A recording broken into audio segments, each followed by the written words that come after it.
Hi everyone, my name is Alyssa. I use she, her pronouns, and I am your host for today. Today we have Caverly Morgan leading today's session. Caverly is the founder of Presence Collective and Peace in Schools. If you'd like to learn more about Caverly and to subscribe to her mailing list, you can go to caverlymorgan.org.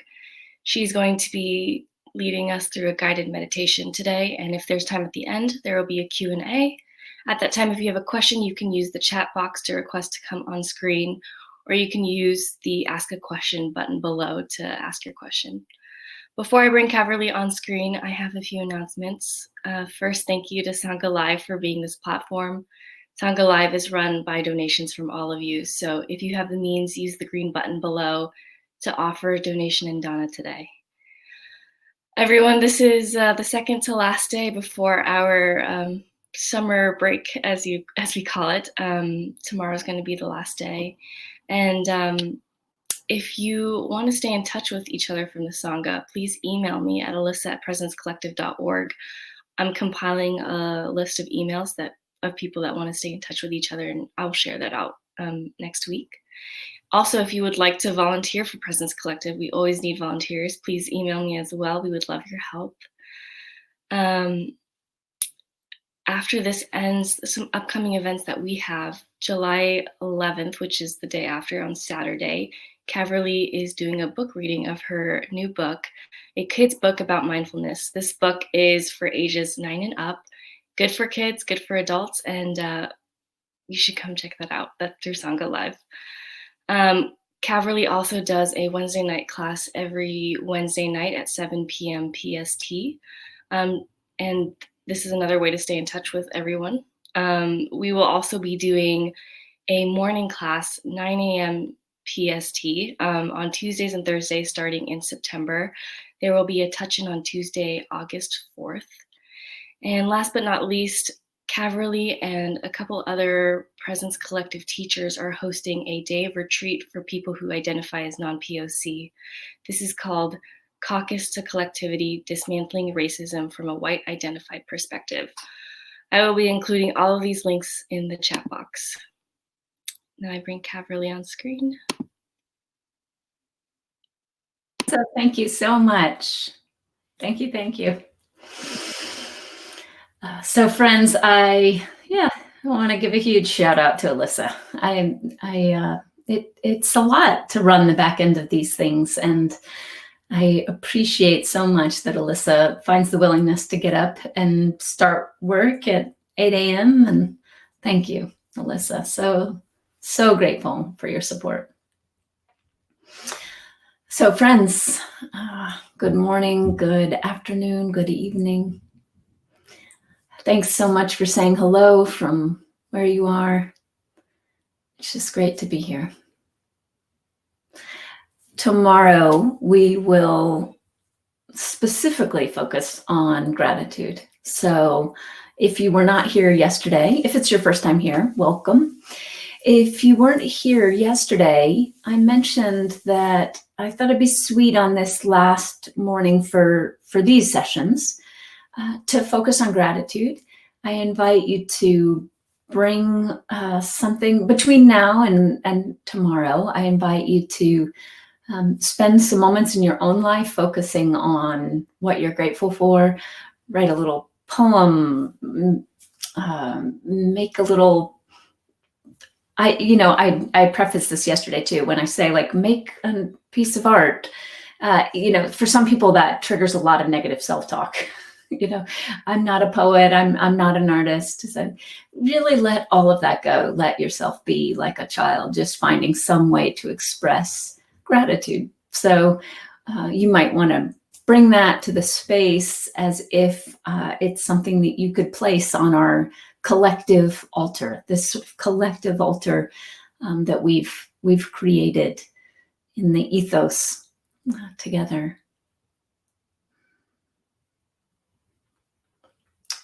Hi, Ellen. Hi, Kiki. Hi, Charlie. Carolyn. Thank you again for saying hello. Hi, Nikki. Just glad to be here. I mentioned because yesterday I brought in a poem, and then tomorrow we'll focus on gratitude. And Kiki, thanks for sending some poems that could be good fits around gratitude. Nice pairing with our theme. I wanted to come in today just wide open so that I can specifically, I'll just, guide a simple meditation and then specifically leave plenty of time for exchange, given that will, yes, be it for now. I'm glad Alyssa mentioned again the date of our reunion, and tell your friends about it. It's not a closed reunion. And so Alyssa, thanks for putting those links in the sidebar. Yeah, really. Thanks to those of you who have emailed Alyssa and said you'd like to be sure to stay in touch. I just keep visioning this Facebook page where folks can really feel, we can feel ourselves as a group. So yeah, definitely reach out to Alyssa if you are up for volunteering, for helping. So in the sidebar this morning, we'll start to sit in just a few moments. In the sidebar this morning, please acknowledge something, anything that you're present to now.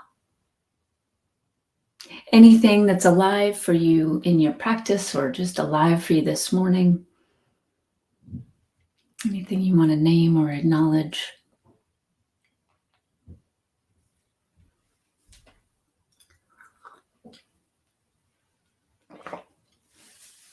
What's here now?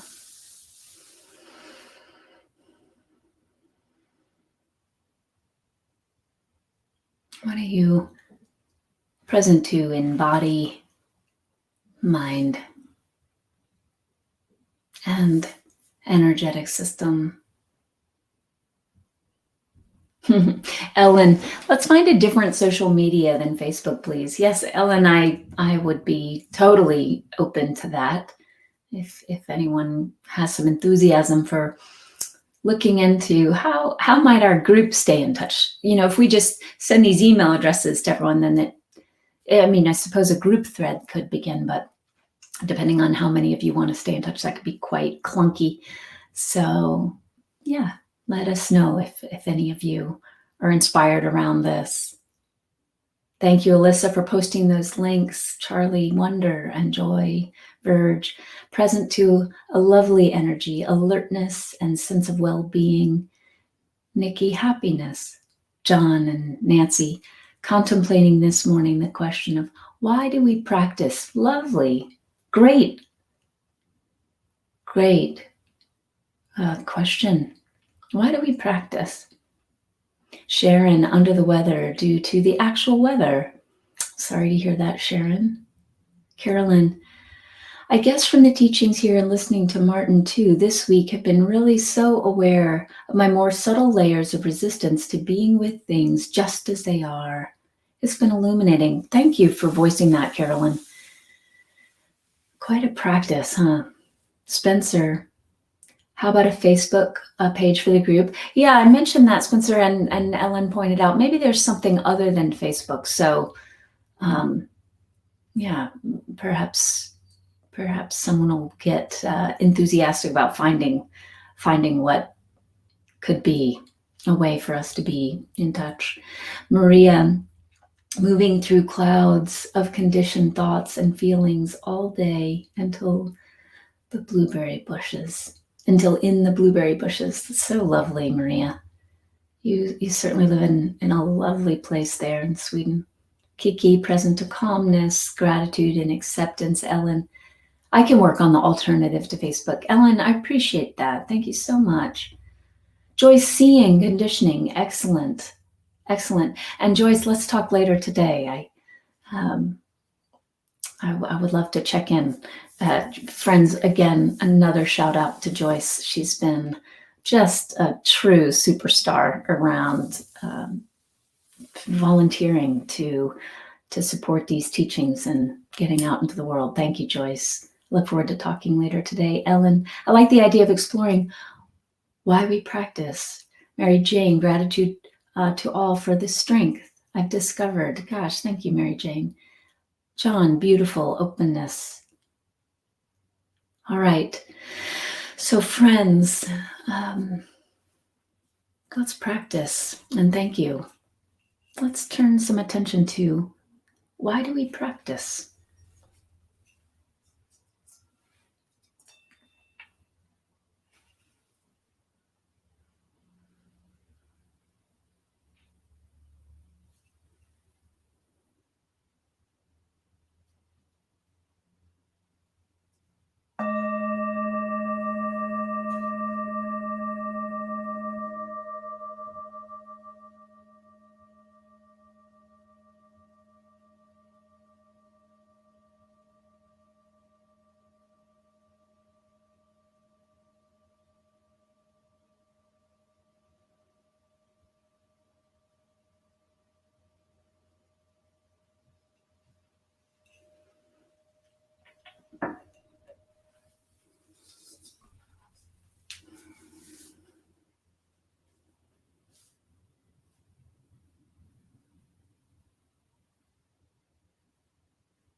We begin, as we often do, by noticing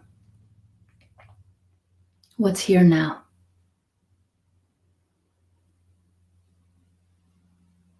Seeing what's here now.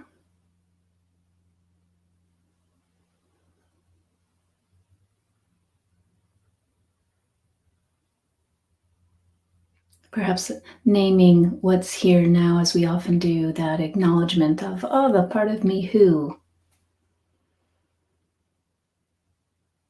So just allowing ourselves to get some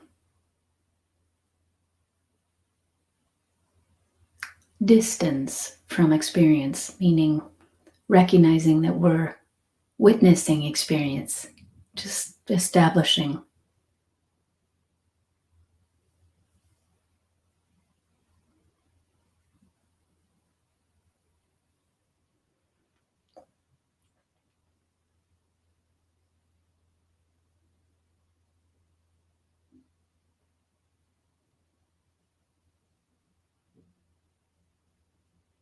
In light of this question, a few of you brought forward today, why do we practice?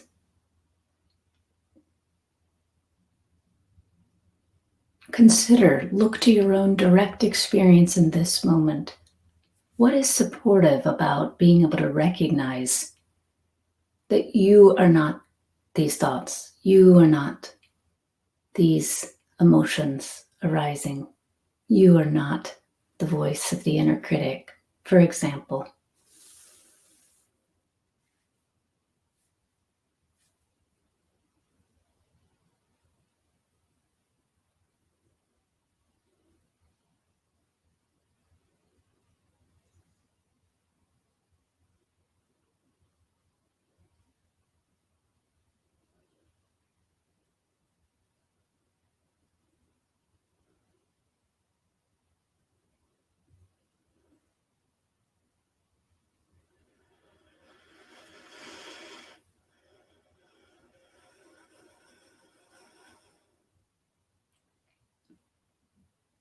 You might have a time in your life naturally arise in which you've been able to experience that distance.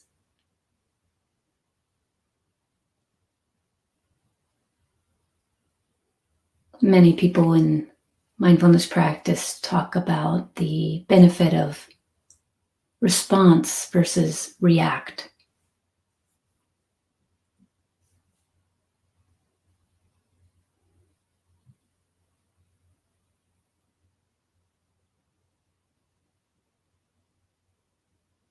Does anything come to mind if you pause in this meditation and just consider, has there been a time that I've responded from presence versus reacted on behalf of the identification with the conditioned mind?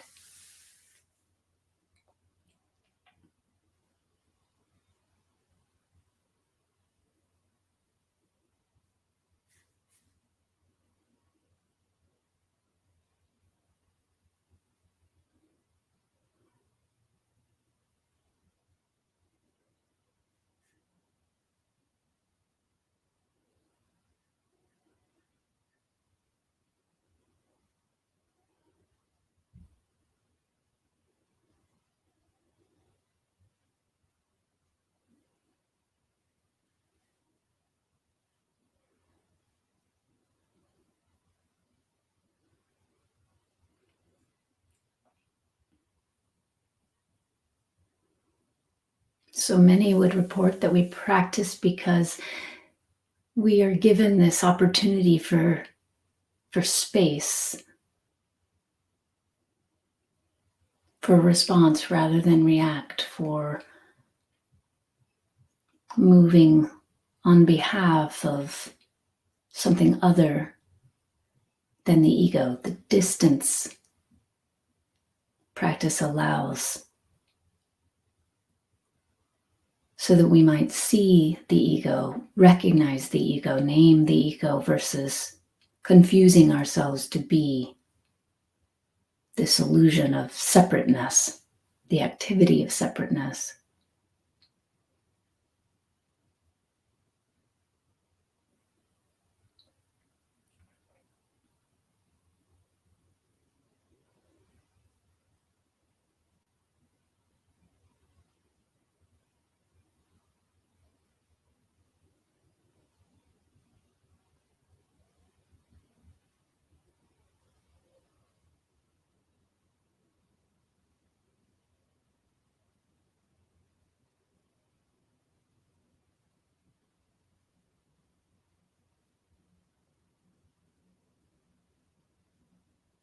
It's completely fine that many people have dropped into these meditations here and there.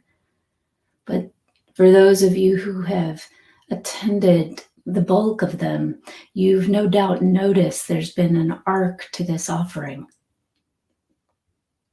We've not only explored experiencing ourselves as that compassionate witness,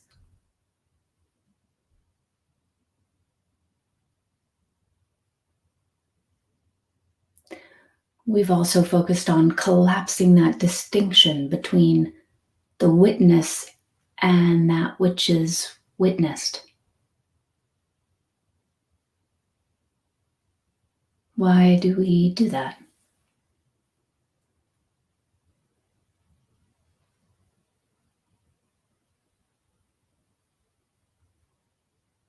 What do you notice in yourself about that now?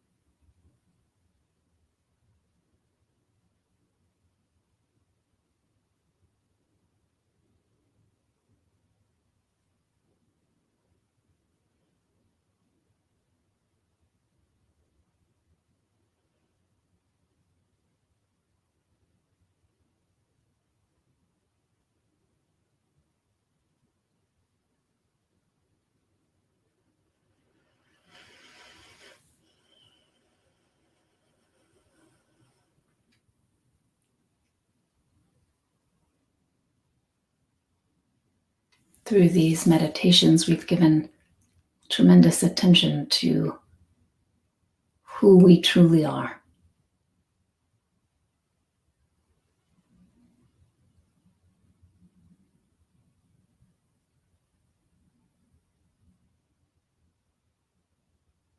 Why do we do that? What's the byproduct of knowing who we truly are? What arises for you? What do you see about that?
Consider for a moment what you most deeply long for.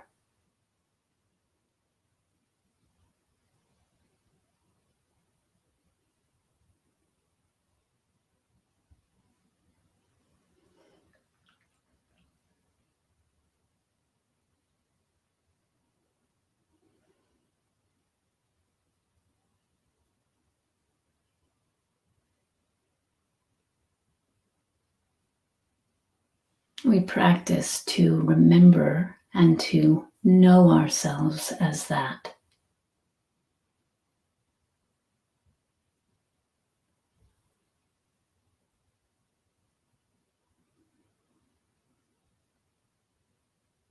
Many people might begin a practice because they want to feel less reactive or manage their anger or even lower their blood pressure. A doctor suggested meditation might help.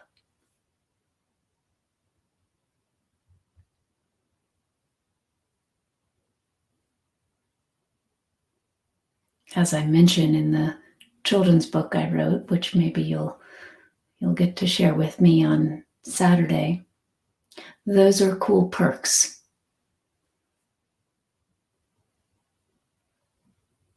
And so much more is available to us.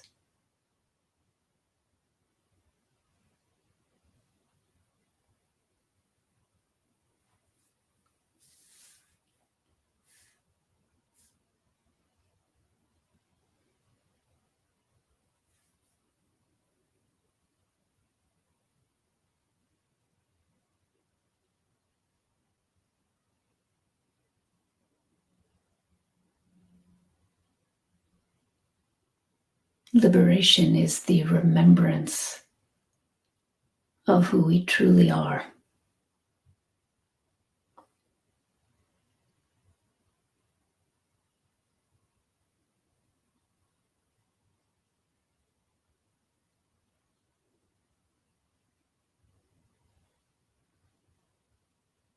It's not an experience that's created through our efforting.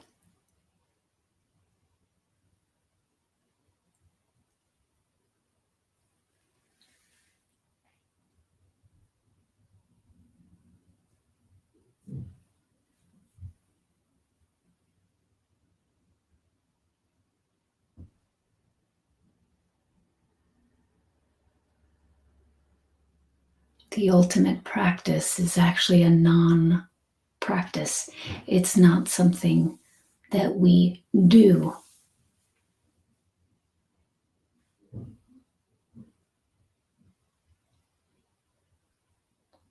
Rupert Spira said something to the effect of meditation is not what we do, meditation is who we are.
We've spoken a lot through these sessions about being identified with the conditioned mind and the fallout of being identified with the conditioned mind.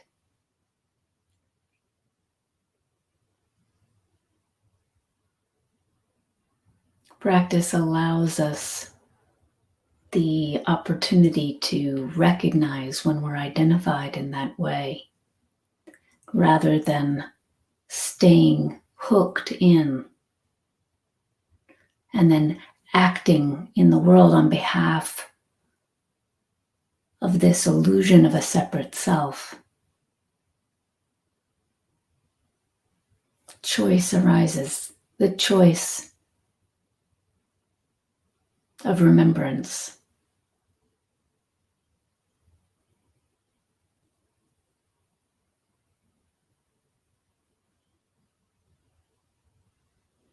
Practice offers us a way to stabilize our direct experience of this remembrance of who we authentically are.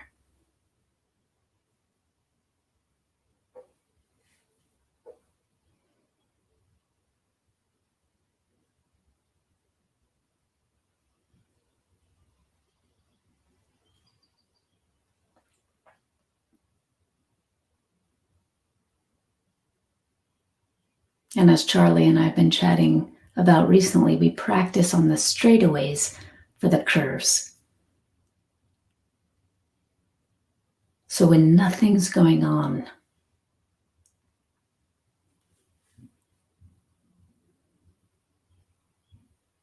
I'm stabilizing that experience of remembrance by resting in it as it.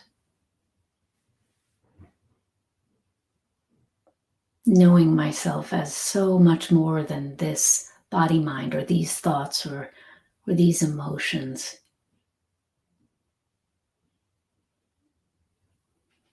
Knowing true nature.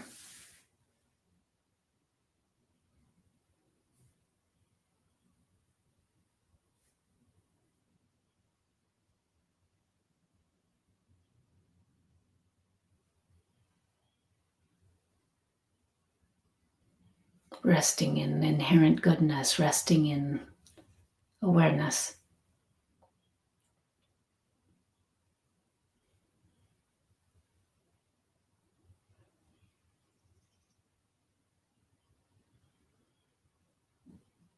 We stabilize this recognition so that as we move into the curves of life, as storms come, the peace of knowing our true nature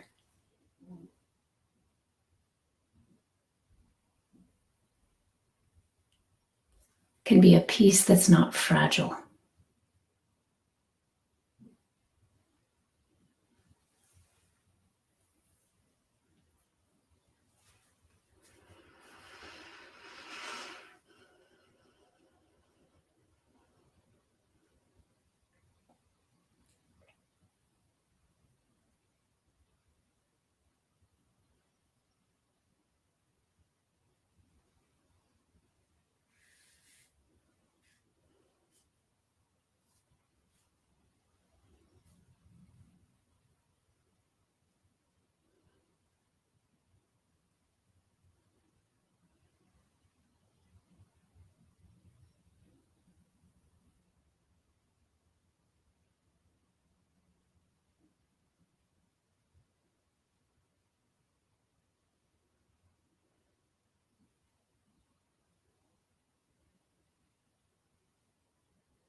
Allow your practice to be a remembrance, a direct experience of remembrance rather than full of striving, trying, efforting.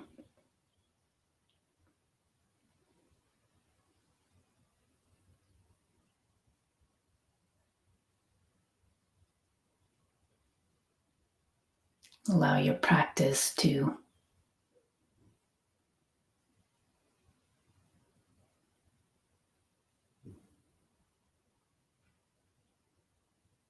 be a non-practice.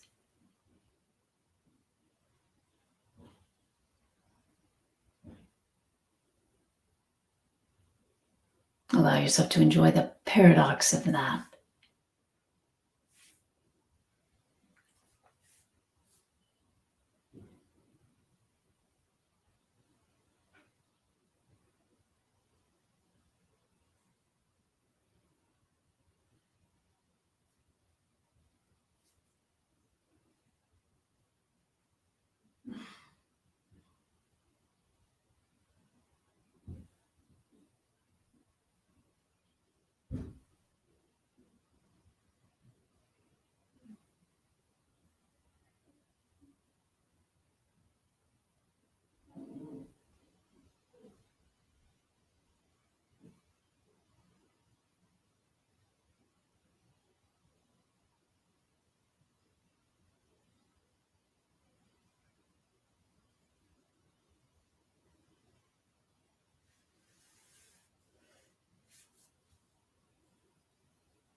Why do we practice?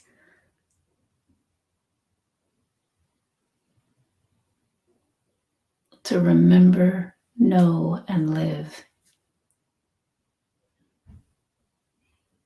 That in truth there is no one who practices. There's no separate self who practices. And there's truly nothing to practice.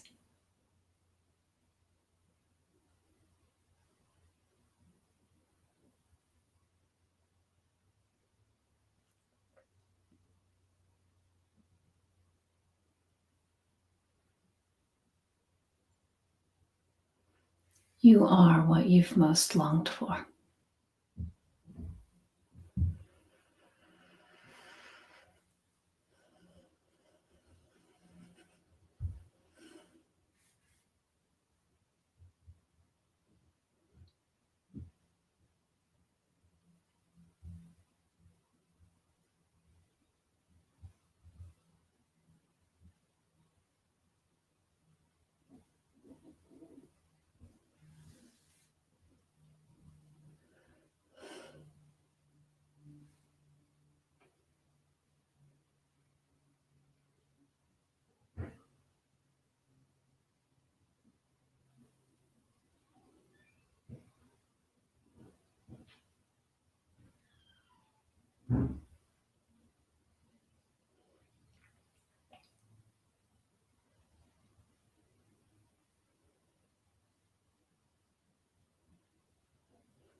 We practice to remember love and to know ourselves as love.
Friends, thank you.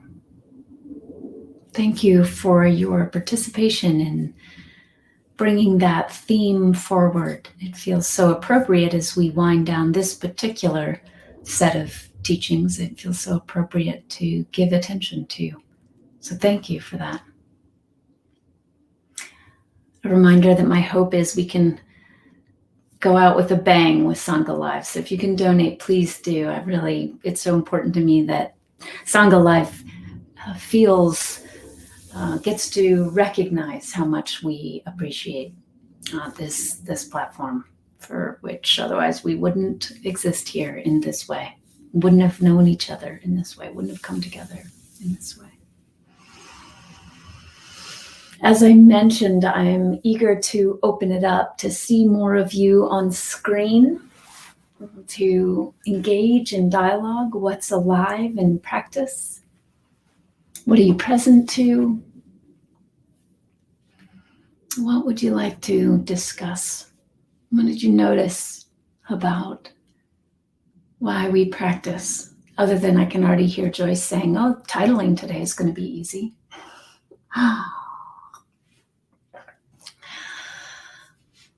What's alive, friends? Perhaps someone who hasn't come on screen yet would be up for jumping in. It was such a treat to see Katie yesterday. Thank you for that exchange, Katie. Charlie, I combined that with the breath practice from last night. Oh, good. Yeah, Charlie, thanks for joining that Wednesday night class. Just a reminder to others that you can find me there during this break that we're going to be taking. Found a blockage on the right side of my root chakra, a lack of connection, but no blockages on my sacral chakra, and a lot of distraction in my heart chakra. Beautiful. Beautiful observations, Charlie. Thank you for voicing that. Charlie, yeah, let's get a newbie on screen. Yes, and if no one is interested, no one who's new to these calls or just new to coming on screen would like to come on, no problem. You'd be welcome if you've come on screen before to come on as well. I just wanted to create a little space. But Katie, yes, good. I'm glad that you found that to be a treat, because we did too. I could feel the community did too. I had a lovely chat with Janice afterwards, and a shout out to Masi, my fairy godson. Janice's son, Joyce's grandson, is 1 year old today, and Janice and I had a lovely chat about practicing with kids, practicing with distraction, practicing with life as it is. So Katie, you just were such a model for us yesterday. It was great. So Ellen, There is so much here. I have been so distracted with being small, having one foot in meditation and the other in being small. Rupert Spira really shines the light. Yeah. Yes, and our practices shine the light. The light shines through our remembrance. That seems to me to be a worthy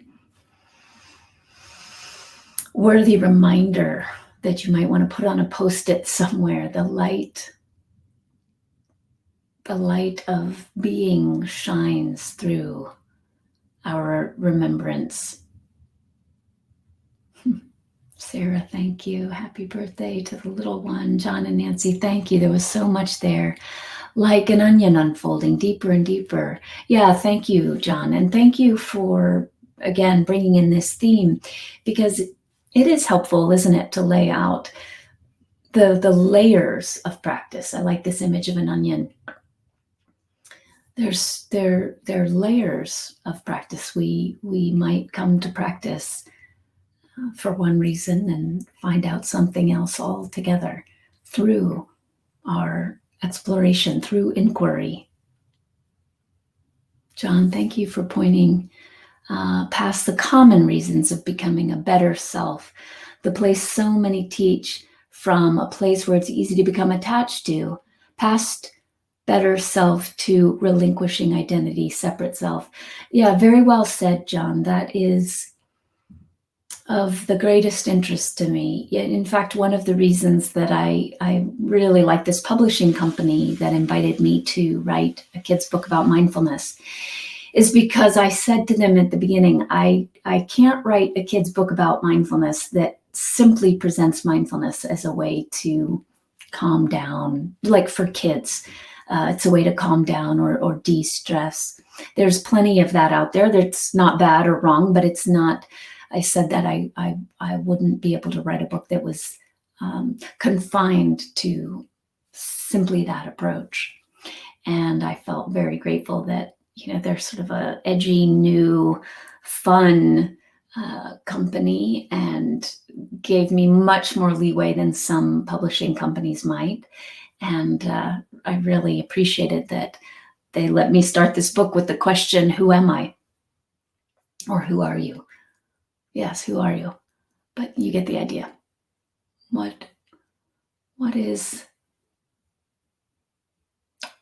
Who are we, and what is the nature of who we are? Those are questions practice invite us to explore. Dr. Kelly quoted Zenju Manuel as saying, we practice for these times, the curves we are all experiencing. Absolutely. Absolutely, we are blessed to have practice in a time like this.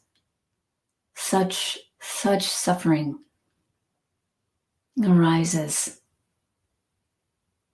with no tools to support us in moving through a time like this. Nikki, loved you mentioning the paradox between practice and non-practice. It opened up another doorway. Thank you. For me, practice brings me to my true nature, which allows me to understand my connection to the true nature of all things from a place of presence. Another beautifully said comment. In fact, friends, it's quite lovely to hear you describe why practice. As you know, I'd love to see you on screen if you want to say a little something about why you practice. Perhaps inspired by the meditation, perhaps naming something that wasn't acknowledged during the meditation. But if you don't want to come on screen, no problem. Write a little something in the sidebar. Why do you practice? What words do you use?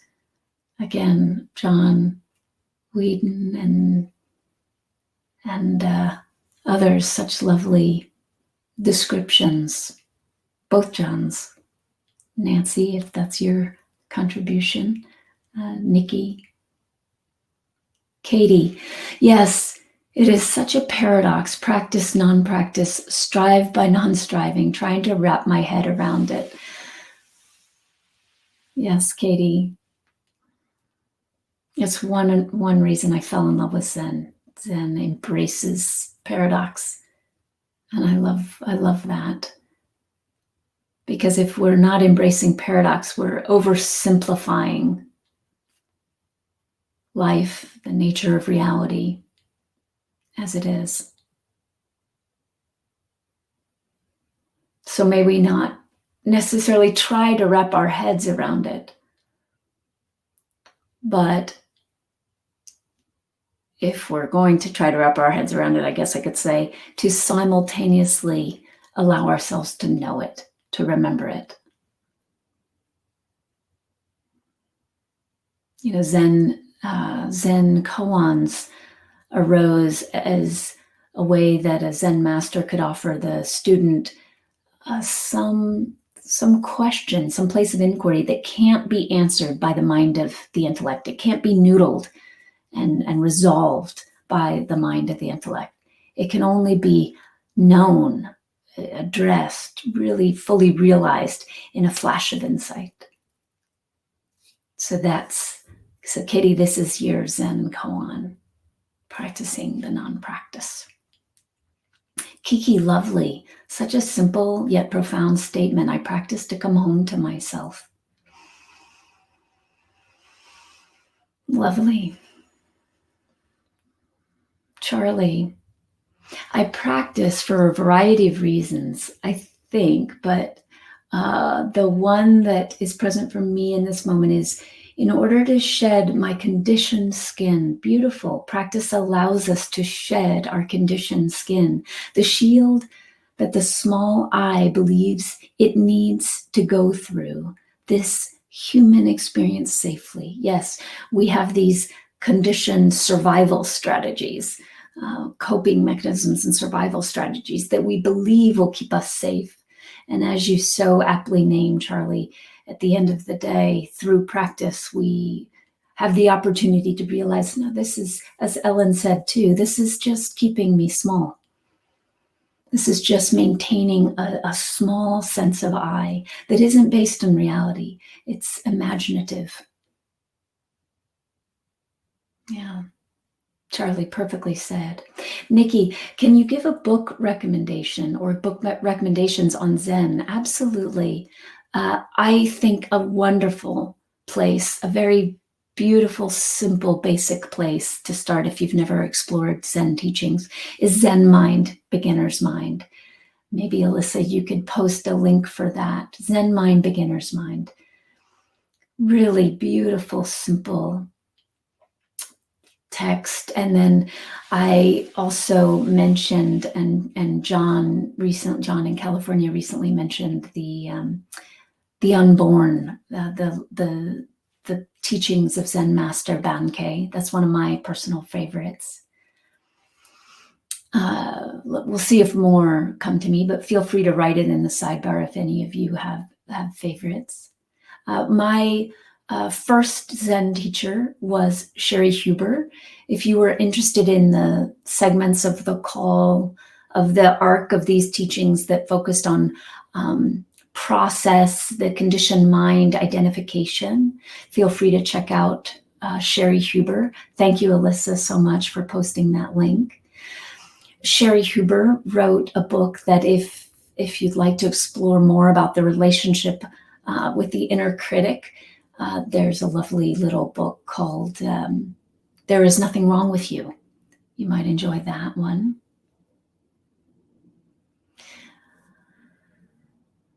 Again, I'll see what else arises. Ellen, and thank you. I think it's great to offer some resources. Ellen, hey, Charlie. Discording. Okay, this is about social media. I'll let you all work that one out. Sharon, I practice because it's not possible not to. Identify with most of what folks are saying though. Yeah, that, Sharon, I'm not sure if this is what you're pointing to, but I do think it's really important to acknowledge. I love that when I was training monastically, my Zen teacher used to say, this monastery is the last stop. This monastery exists because people who come here have tried everything else. They've done therapy. Everything else has been explored and they don't want to suffer anymore. We suffer until we've suffered enough is one approach. Apparently, the Buddha used to say people come to practice for two different reasons. One, because they simply can't tolerate the suffering anymore. The suffering is simply too much. That's one very valid reason to come to practice. Another reason some come to practice is just through the intelligence of recognizing there must be something more here. There's got to be something more than just moving through the world with our attention on all of these objects, trying, striving, longing to be happy and trying to fulfill that longing through various objects. There must be something more. Yeah. Charlie, thanks for chatting with Ellen about how we might stay in touch. That's great. Nikki, thank you. And thank you so much. Yeah, thank you. Thank you so much. And I'll look at my bookshelf later. I confess I haven't read any of the old Zen texts as of late, but there's so many rich, great ones. Just named the first that came to my mind. Yeah, Sharon, beautiful. I found practice through suffering, but I'm still here for the more. Beautiful. Absolutely, Sharon. I know that to be true of you. Thank you for naming that.